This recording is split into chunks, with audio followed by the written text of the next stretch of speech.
Life is complex, so is our mental health. It cannot be understood by diagnosis alone. Our philosophy is treat the person, not the mental illness. Hello everyone and welcome to another episode of Humanizing Mental Health. I'm Trent Akers. And I'm Jeremy Alcorn. Yeah.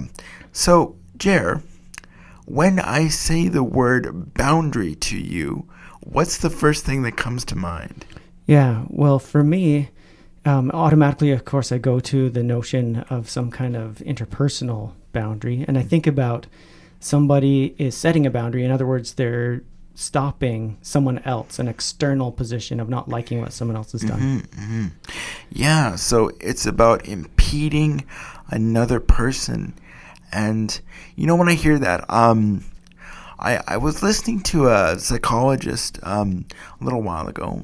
It was actually, and they said something really interesting to me, and I've been postulating on this with a few clients, and I want to know what you think about this. Where boundaries is not about stopping another person from doing something, but it's about changing how we react to somebody when they do a certain behavior. Yeah, that sounds magnificent.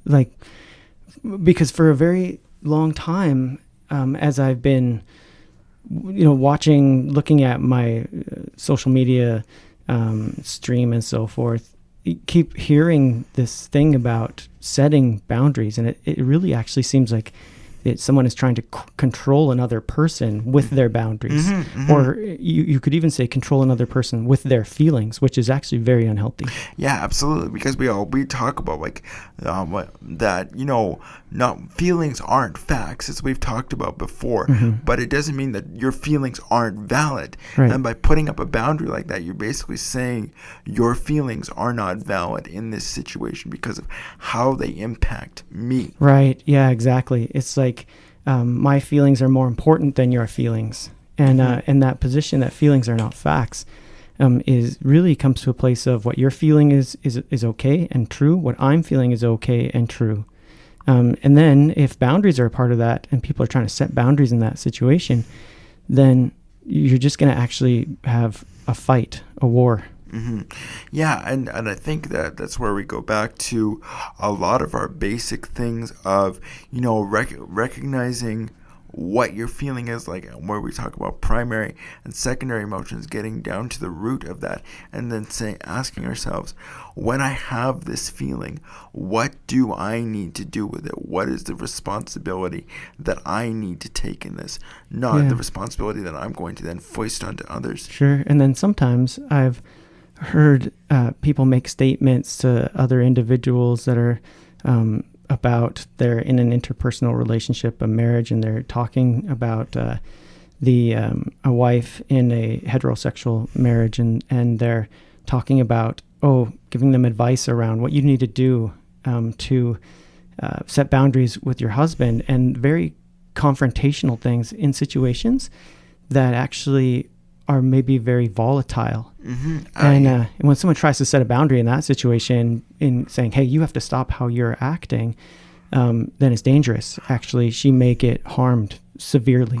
Yeah, or what that really makes me think of, in terms of like not just harm, but that's bringing out one of the four horsemen of the apocalypse, as it talked about by John and Julie Gottman, where it's foxholing or even stonewalling.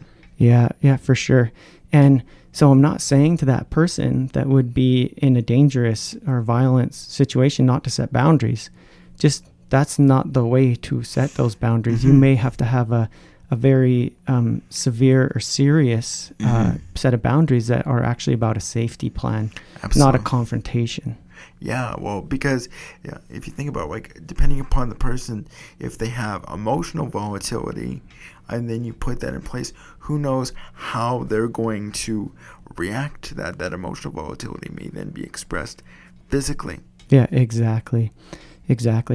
And so and I bring that up very purposefully so that people hear that they don't hear us saying not to set boundaries in violent situations. It's more in that situation. It's more about how to appropriately protect yourself. Yeah. But Situational awareness. Yeah, but we always have this interpersonal play between people, and everybody's got a different idea of how close and how far away they feel comfortable within the dynamic of a relationship.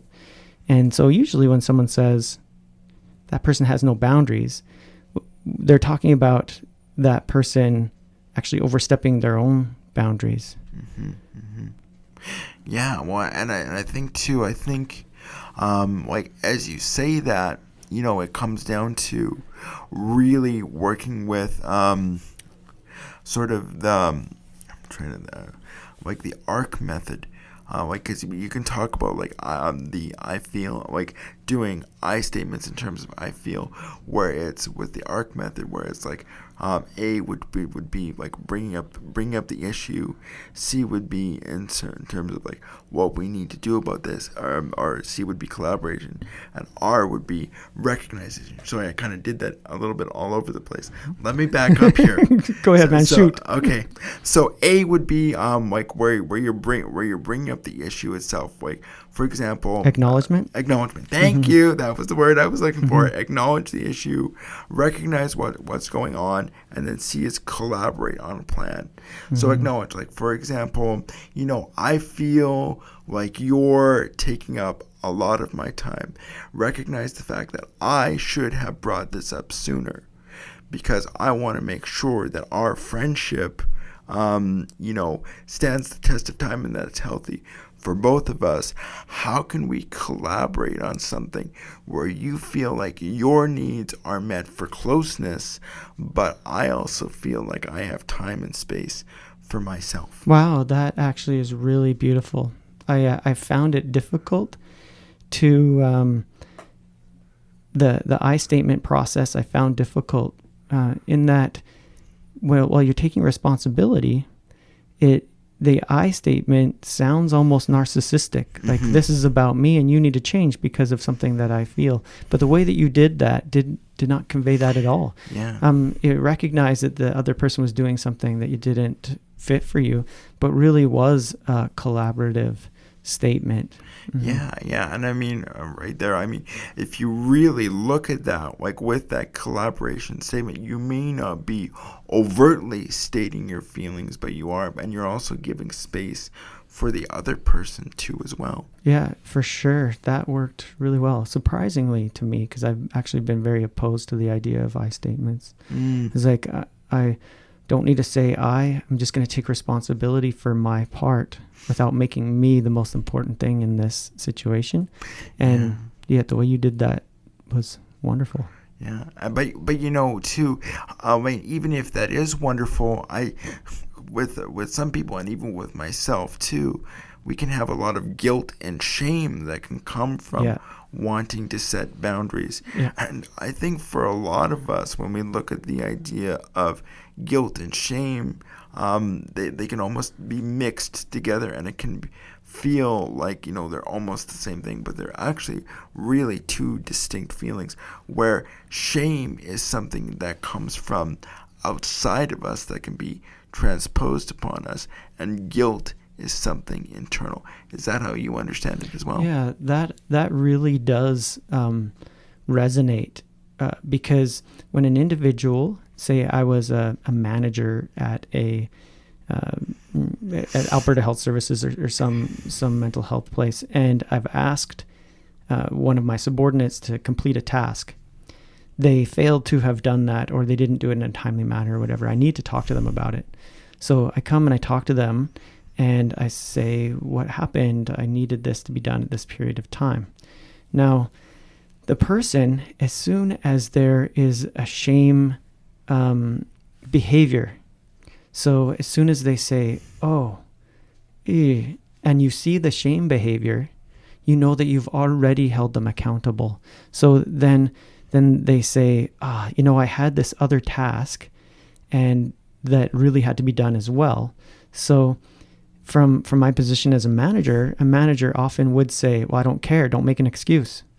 Well, the person's already shown that shame behavior. So you don't need to stack shame on them. You would come from a place of saying, oh, I see that in the future. Can you please collaborate with me? Could you tell me what's going on so that I can either adjust my expectations or tell you that what priority would be most important at this time? Yeah. And then boom, you've automatically reconnected that relationship. The shame's already held that person accountable. And right there, that is just another version of the ARC method, if you really think about it. Yeah. Yeah, and like I think this also goes right back to sort of the parent-child relationship or the attachment relationship, because you and I talked about the fact that like children don't need to be shamed; they do enough of that themselves. Yeah, for sure. I think plays into part of the bigger picture of this conversation, which is how is it that we relate to ourselves internally. And what are the boundaries that we use internally ourselves?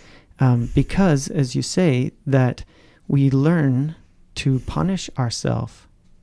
And where does that come from? It comes from an environment of behaviorism where reward and punishment have been the strategies to make you behave the way your parent or whatever other adult wants you to behave.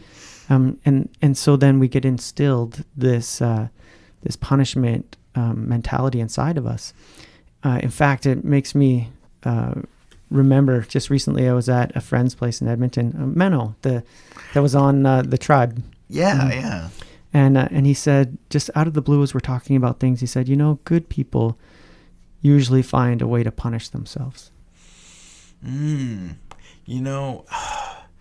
when I hear that, like I can appreciate what he's saying, and at the same time too, I'm like, do we need to punish ourselves, or is there a way that we can reframe that from blaming and shaming to being aware of our behavior and correcting it? Sure. Like this is where I think we also have a little bit of a different conversation ourselves here about what boundaries are.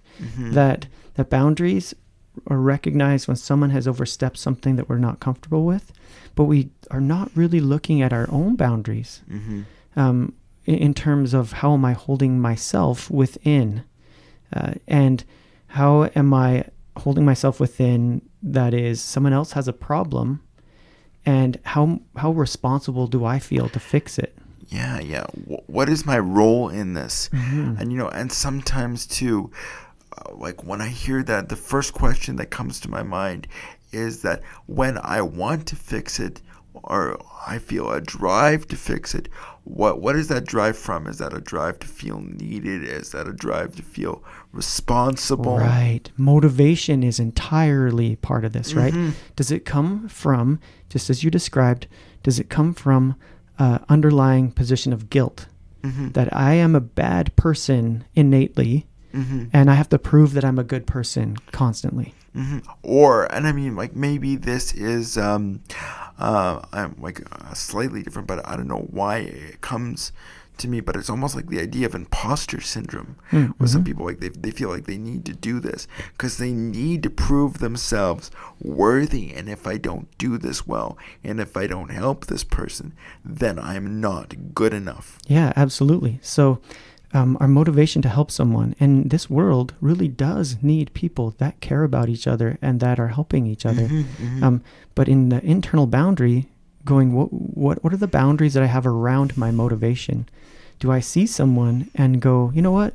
I just want to help that person. They have a flat tire on the side of the road, or they're been off in the ditch because it snowed and they can't get out, and I have a tow rope. So why wouldn't I spend 15 minutes to help those people? Or, I have a sibling, as an example, this isn't actually happening, but that has cancer. And how much do I give additional care that period of time? But am I doing it because I love them, or am I doing it because I feel guilty that I'm supposed to do this? And that boundary inside of us becomes important. The boundaries around understanding our motivations and not allowing guilt to constantly guide our choices.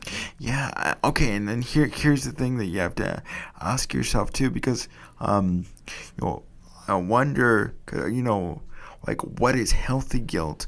What is healthy shame? And how do we recognize that? Yeah. And as you throw that question out, I imagine as you formulate it, you actually have some thoughts about that as well. What do you think? Well, for myself, like when I think of healthy guilt or healthy shame, it's something that when, like recognizing that motivation, if there is a rupture there, that I'm doing the best that I can, that I know that I've done that, and where I'm feeling that I'm not going above and beyond, where I'm almost taking more from myself and even leaving a detriment to myself or to other people.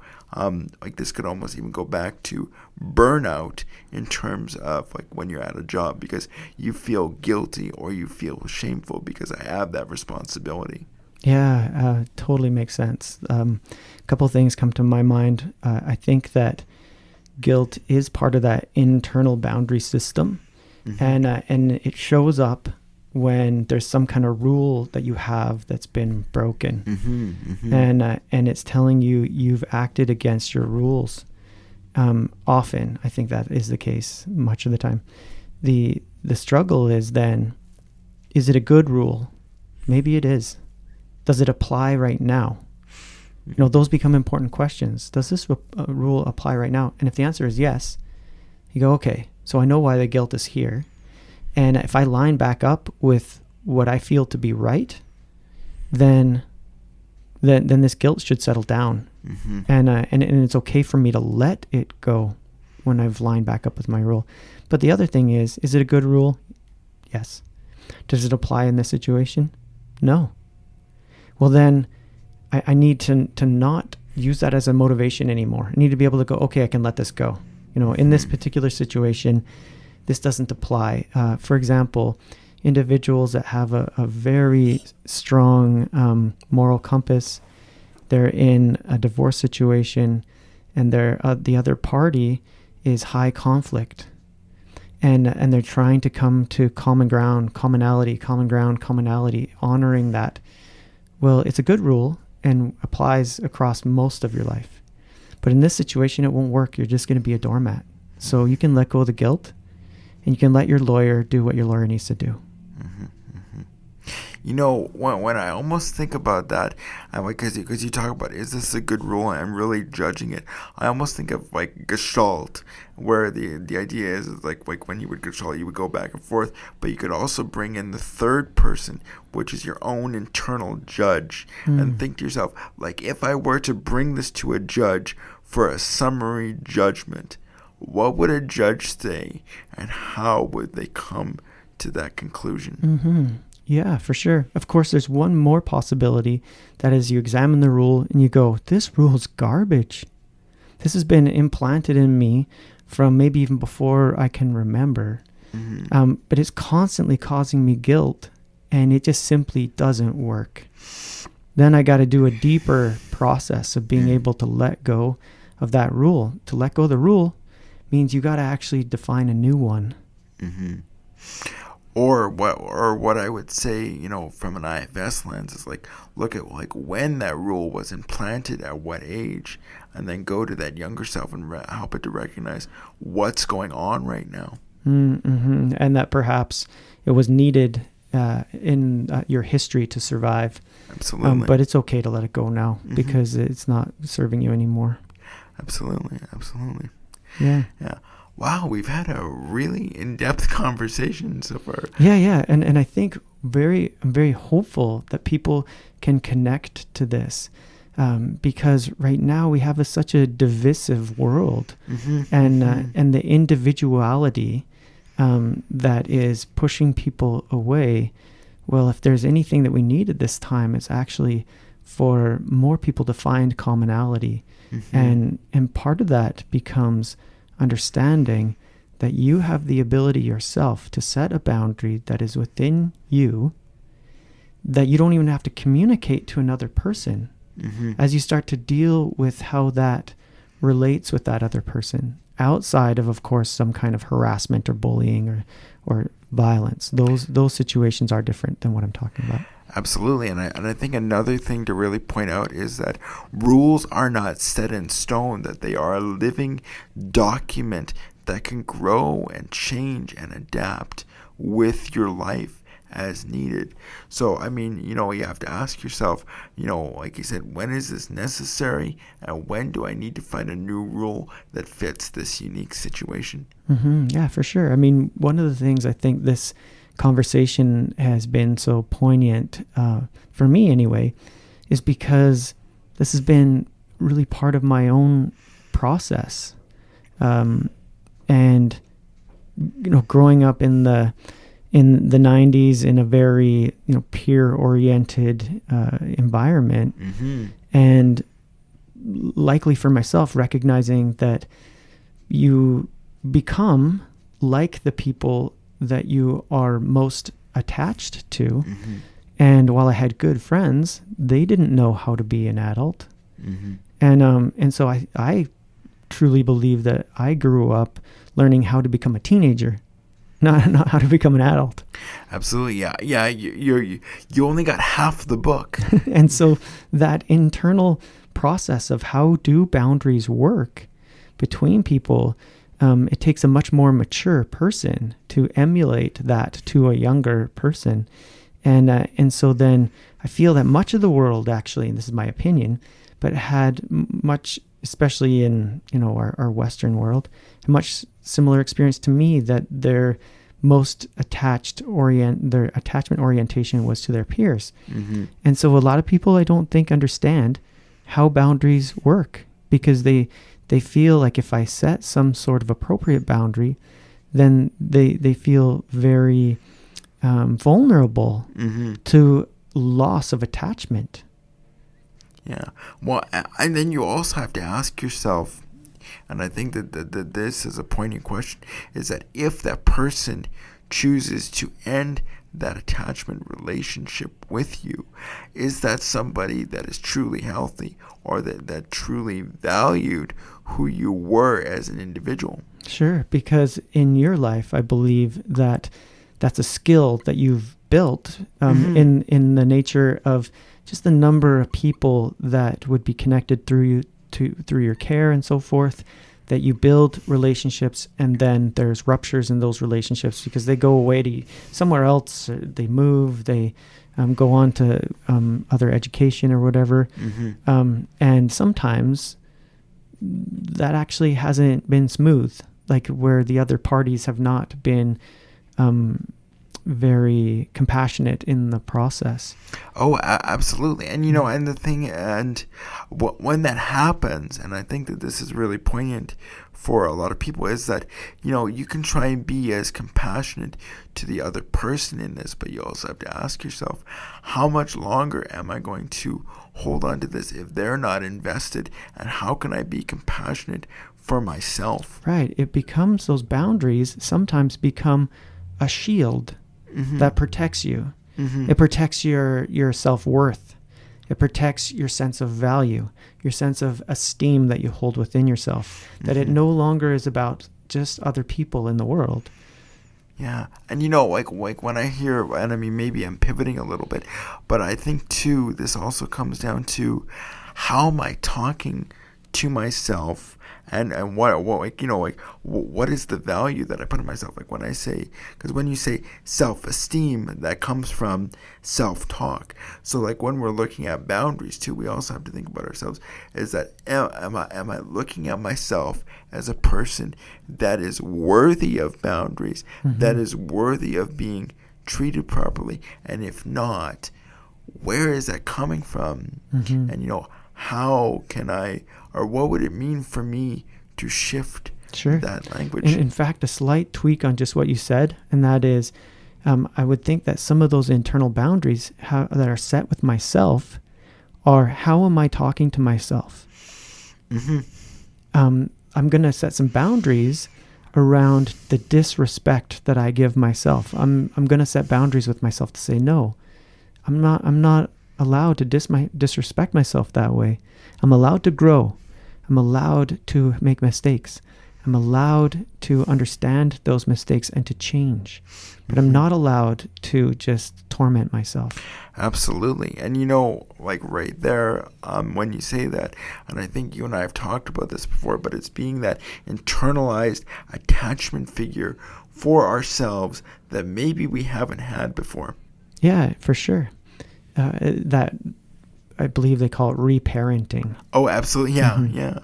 Yeah, and that is not to say that the original parents were abusive or anything. A lot of people, as I talk to them and we have this kind of conversation, they go, but I had a great childhood. And I'm actually not saying that you didn't. What I'm saying is that B.F. Skinner's behaviorism has been pervasive across our philosophy of parenting, and reward and punishment has been the foundation.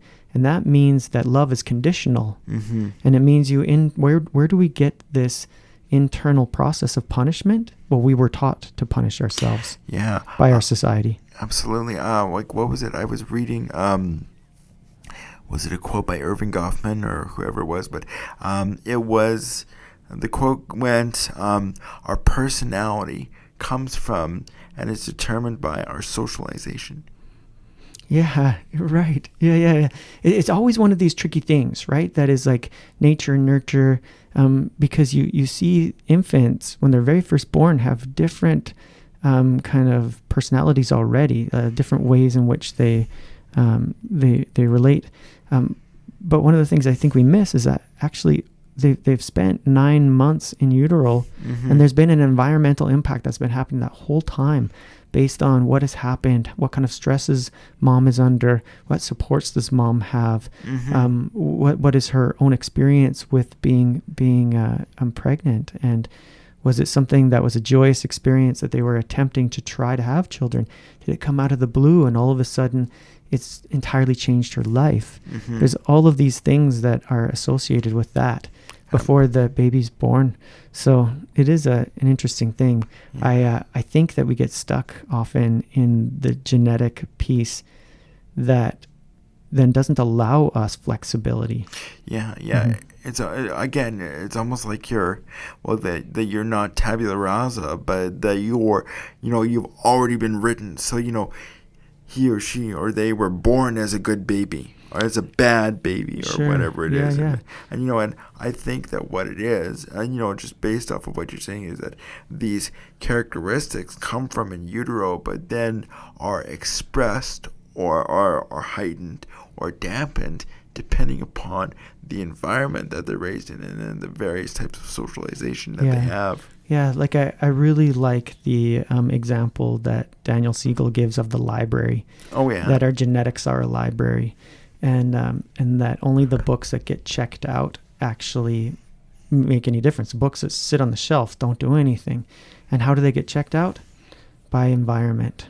Oh, absolutely. I mean, maybe it won't resonate for people that have grown up around the internet, but when you needed to know something, where did you go? The library. The library. Yeah, I'm gonna check out a book on this. I'm gonna check out a book on that. Yeah, I mean, you would have gone to the library. Absolutely. I would have been like, it's not worth finding out.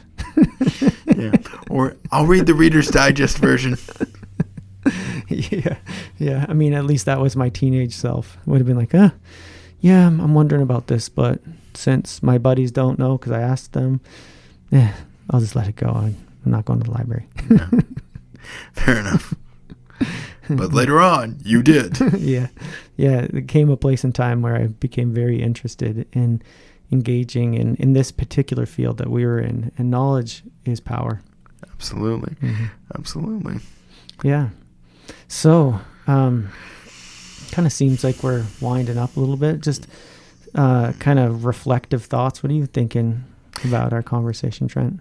I think that, like the subject of boundaries on the surface can look so simple. And so, like as we talk about, people talk about, or you said, where it's like, I'm going to set a boundary with another person.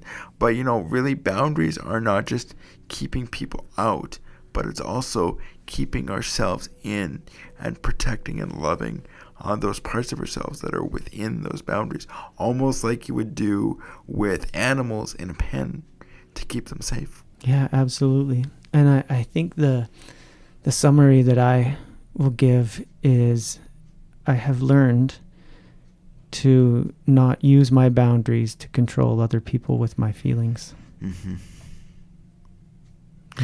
Yeah. So, on that note, I'm Trent Akers. and I'm Jeremy Alcorn. See you next time. Thank you for joining us today. We hope that this message has been as meaningful to you as it has been to us. If you're looking for help, you can find us on Facebook at Humanizing Mental Health.